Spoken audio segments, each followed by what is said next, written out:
Welcome to First Look, Washington Post Live's one-stop shop for news and analysis. I'm Jonathan Capehart, associate editor at the Washington Post. 4 days until Election Day, and no issue has dominated the campaign as much as reproductive rights. Washington Post national reporter Caroline Kitchener has been covering the abortion issue, and she joins us now. Caroline, welcome back to First Look. Thanks for having me. Um, Before we talk about the current campaign, talk about how the abortion issue has evolved since the Dobbs decision overturned Roe v. Wade in 2022. Well, I think one thing that we have seen consistently since Roe was overturned in June 2022 is just how much voters care about this issue, Jonathan. I mean, just again and again and again, voters have come out in support to back abortion rights referendums, even in states that are extremely conservative. I mean, we've seen this in Ohio, in Kentucky, in Kansas. Voters have really defied all expectations when it comes to abortion rights. So I think that is why you really see the Harris campaign, you know, really hoping that this is the issue that could, put them over the line and lead them to victory next week. Can talk more about those states, because I remember in the summer of, was it 22 or 23, when Ruby Red Kansas voted to enshrine abortion rights in the state constitution. It was an outcome nobody saw coming. It was shocking. I remember that night too. I was actually taking a vacation because the last couple of weeks had been so crazy after the Supreme Court decision, and no one expected that. Just the numbers were just, they were massive, and I think to everyone that was the first indication that wow, people really did not want this. I mean, you had seen it in the polls, but that's not the same thing as seeing it directly at the ballot box, right? So I think, on both sides of the issue, you had that night, you had abortion rights advocates saying, look, we told you this whole time, people really deeply care about this issue. And you had anti-abortion advocates really, and Republicans really worried behind the scenes, what are we going to do? This, groundbreaking decision just came down. What are we going to do about it? Now, you mentioned earlier how Vice President Kamala Harris has made this issue one of the focal points of her campaign, but she's been talking about this issue long before she became the top of the ticket, right? Oh, absolutely. I mean, really, as soon as Roe was overturned, she took this on as her issue within the Biden-Harris administration. Biden has long struggled to discuss this issue. He's, avoided saying the word abortion, and she just went out there and really took this issue on as her own. She was, she visited an abortion clinic. She just really consistently made headlines for passionate speeches on this topic. And then, when she became the nominee, this just, went right to the top for her. And we have just seen her. I mean, I think we've seen her talk about this issue with a specificity that I think is really striking, just talking about particular women's names and stories. We saw her in the debate talking about, women bleeding in parking lots, like using that kind of very vivid language that honestly it's quite, it's impossible to imagine Biden having done the same thing. I interviewed Vice President Harris at the end of 22, and she told me the story of how when the Dobbs decision came down at a staff meeting, she said to her staff, "I'm getting the F out of town," so that she could go around the country and talk about this issue. Caroline, meanwhile, Donald Trump has claimed credit for having Roe overturned because of the three conservative justices he appointed to the Supreme Court. But he's tried to soften his position a bit, and his campaign says he wouldn't sign or support a federal abortion ban. Does he have any credibility on that particular pledge and on this issue? I think we're going to see how it lands with voters. I mean, I think everything that you just said shows that his team also really recognizes the importance of this issue and how deeply voters, particularly women voters, care about it. It has been, I mean, it has been really striking to see the sort of total 180 that he's done on a lot of these things. But he's also tried to do it in a way that also keeps hold of his, very conservative, very pro-life base. You've seen him walking an extremely fine line. One day it was within a 24-hour period. He came out and really seemed to strongly suggest that he was going to vote in favor of Florida's abortion rights referendum that would have overturned the 6-week ban there. And less than 24 hours later, he came out and said, no, I actually don't support that at all. So, I think that his campaign has really been struggling to figure out what is the right tone and the right line to strike. I mean, on the issue of the national abortion ban, he refused for weeks to say point blank that he would veto one. And it was only during the vice presidential debate that he came out and said that he would. So as to the issue of whether he has credibility, I mean, I've been talking with a lot of voters and asking them that very question and getting, a range of responses, I would say. So let's talk about your story that you had this week, which is really fascinating. A sector of the electorate that is pro-abortion rights and yet pro-Donald Trump. Please explain that.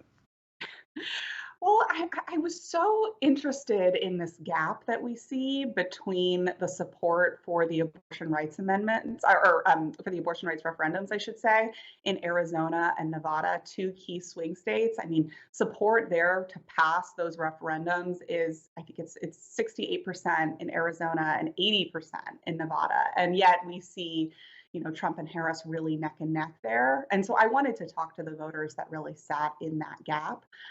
And for some of them, of course, like abortion is just very far down the list of issues that they care about when they're thinking about the presidential race and not voting directly on the issue.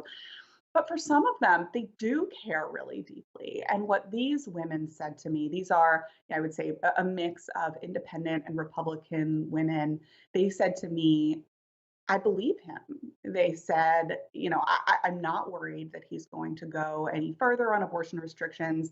They said to me, he doesn't seem to care about this issue. A few of them even said, they think that he is secretly pro-choice, despite having, appointed the 3 conservative Supreme Court justices that really led to the overturning of Roe v. Wade.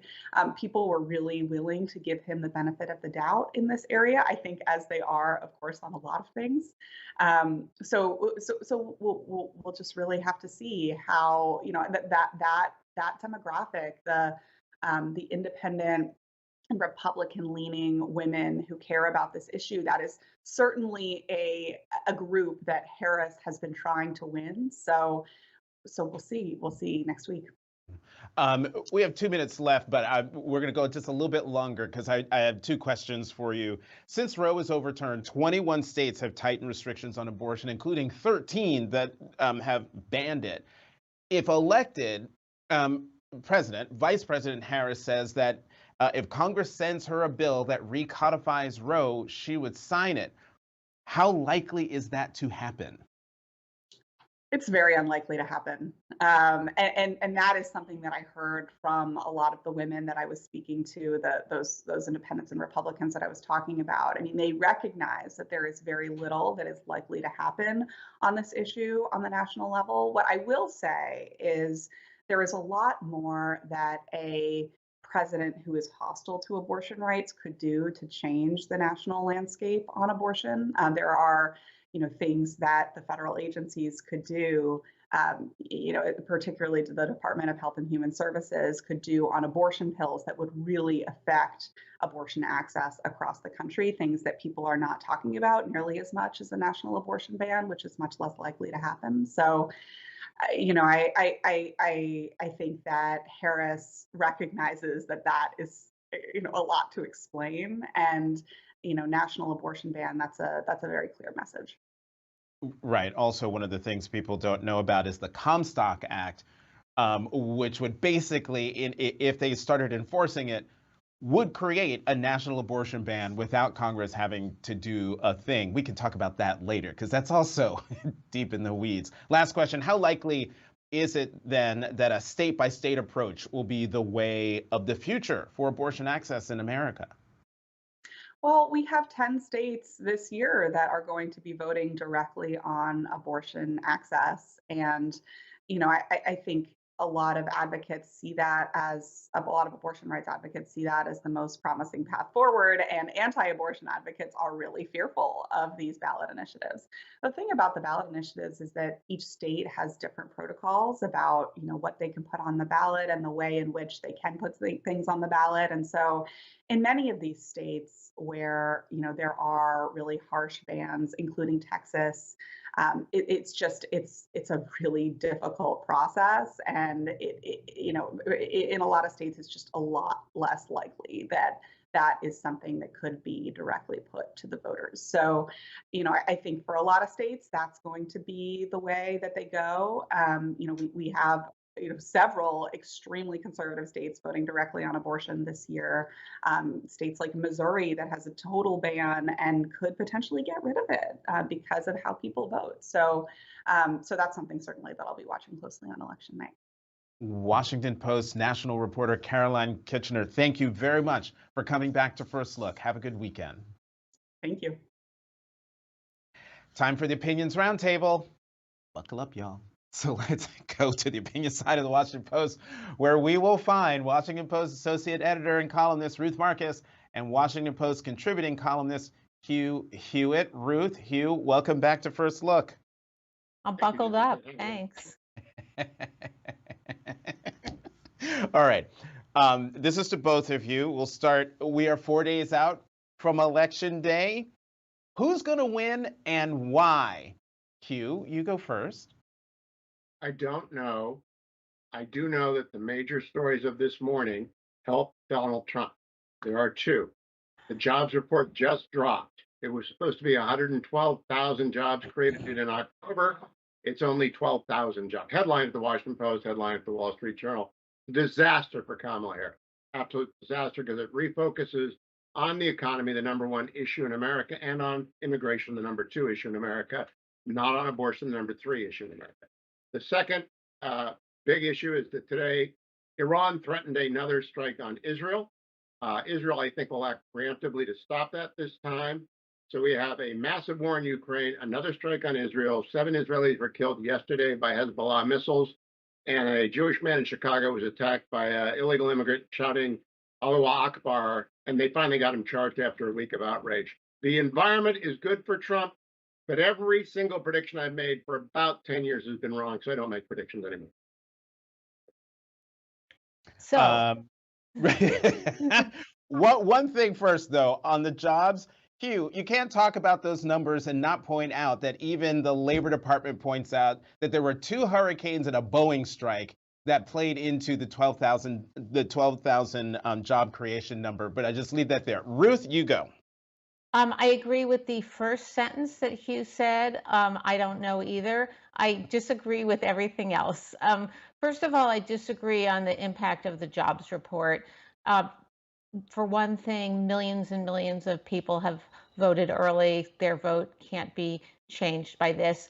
And for people who haven't voted, to the extent which is significant that the economy is an important factor in their decision making, I think their views of the economy are pretty baked in at this point and aren't going to be affected by one jobs report, which has which, while disappointing, has the explanation that you provided earlier, Jonathan.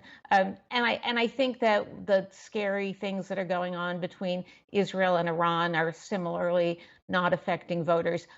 If I could choose to be put in a medically induced coma for the next 4 days, that's what I would do, because I can't take it anymore. I can't take any more polls. I'm sorry, my husband looking at the polls and making me crazy because I tell him not to tell me and then he just keeps going. This is the most Hugh talked about having been wrong for umpty years. We've all gotten elections wrong in the past, but this is the most undecided, the most razor's edge, scalpel's edge election of our lifetime. And we should just stop talking about who's going to win because we don't know.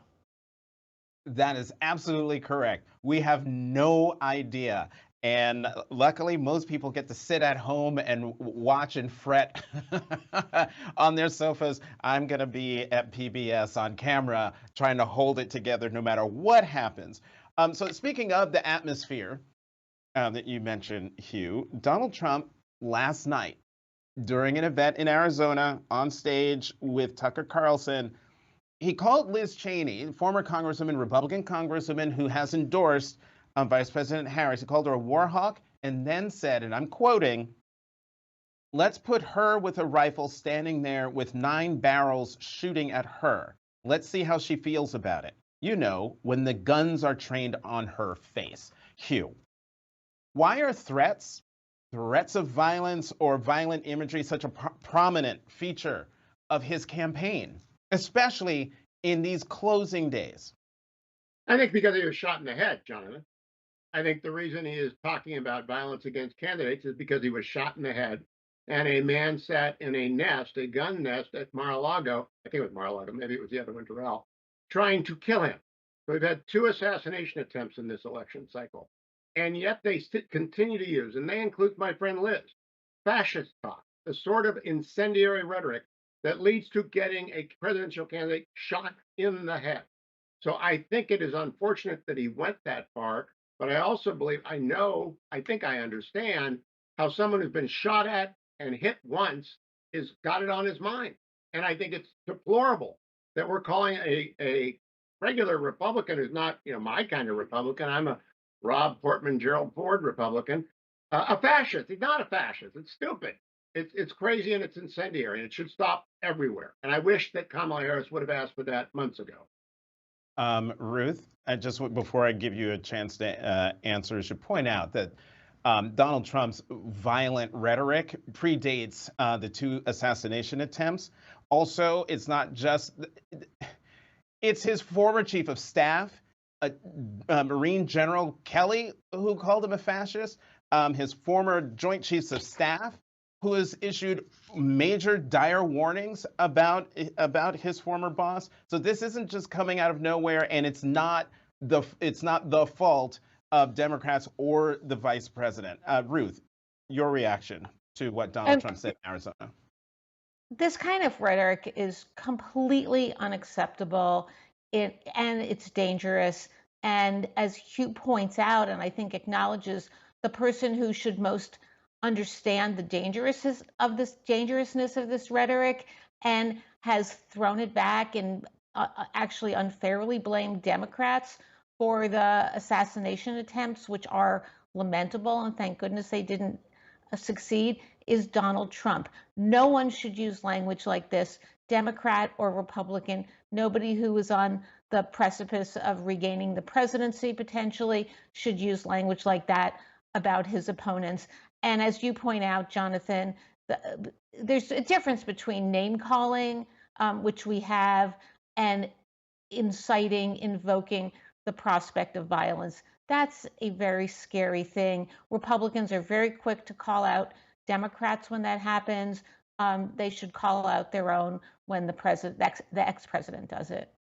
Ruth, let me stick with you, because is it me, or does it seem like this week Donald Trump is laying the groundwork for contesting the election by complaining that cheating was taking place in Pennsylvania by suing Bucks County for alleged irregularities? And this is on top of his continual assertion that if he loses, it's because of cheating. Yeah, he's been laying the groundwork for this, just not in the last week, but in the last umpty-ump months. No election can be fair in Donald Trump's mind, unless Donald Trump wins it. And I think we are going to see him both rev up his supporters to contest elections outside of courtrooms and go to every courtroom he can in America where it's relevant to make whatever arguments he can, no matter how far-fetched. We saw Jonathan, that I've got to speak last up. time, but it didn't work out Ruth, this time. finish, It Hugh. may not work. That may not happen this time. And now I'll let you go, Hugh. Well, I've just got to say, we're news people, even though we're at the opinion section. It's got to be reported. Bucks County was reversed by the court and instructed to open up extra days because they violated the law and told people to go home. So that lawsuit was brought by the Republican National Committee and it was successful. The Supreme Court ruled that Glenn Youngkin was successful. We are news people, even though we have opinions, and we have to report the whole story if we bring up part of the story.